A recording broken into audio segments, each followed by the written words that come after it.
এখন আমরা যতই হেলথ কনসাস হয়ে যাই না কেন, বৃষ্টির দিনে সন্ধ্যা হলেই কেমন জানি মনটা গরম গরম তেলে ভাজার জন্য কেঁদে ওঠে। ভাবনা কি, ঘরে মোচা থাকায় মোচা দিয়েই ক্রিস্পি চপ বানিয়ে নেওয়া হলো। খেতে হয়েছিল ফাটাফাটি। আপনারাও ঝটপট রেসিপিটি দেখে ট্রাই করে ফেলুন।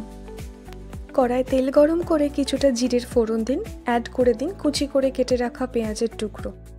একটু ভাজা হলে তার মধ্যে দিন 1 চামচ রসুন বাটা, 1 চামচ আদা বাটা দিয়ে একটু ভেজে নিন। আর দিয়ে দিন হলুদ গুঁড়ো, লঙ্কা গুঁড়ো, আর আগে থেকে সিদ্ধ করে জল ঝরিয়ে রাখা মোচা আর আলু সিদ্ধটা এর মধ্যে এবার অ্যাড করে দিতে হবে।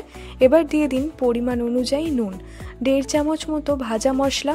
ভাজা মশলার মধ্যে রয়েছে জিরে, ধনে আর শুকনো লঙ্কা।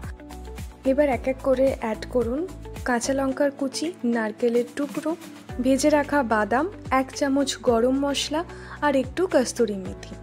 চপ আর আলুর এই মিশ্রণটা যেহেতু আমরা পুর হিসেবে ব্যবহার করব, তাই যাতে একটু টাইট হয় তার জন্য এখানে আমরা কিছুটা বেসন অ্যাড করে নিচ্ছি আর একটা নিজের পছন্দ মতো এখানে শেপ দিয়ে নিচ্ছি। অন্যদিকে দুটো ডিমকে ভেঙে নিয়ে নুন আর গোলমরিচ দিয়ে একটু ফেটিয়ে রেখেছি। এবার এই ডোগুলোকে একবার ডিমে আর একবার ব্রেড ক্রাম্বসে কোটিং করে ডুবো তেলে ভেজে নিন। সন্ধ্যাবেলা গরম ধোয়া ওঠা চা আর সাথে মুচমুচে মোচার চপ আর বাইরে ঝমঝম বৃষ্টি উপভোগ করুন।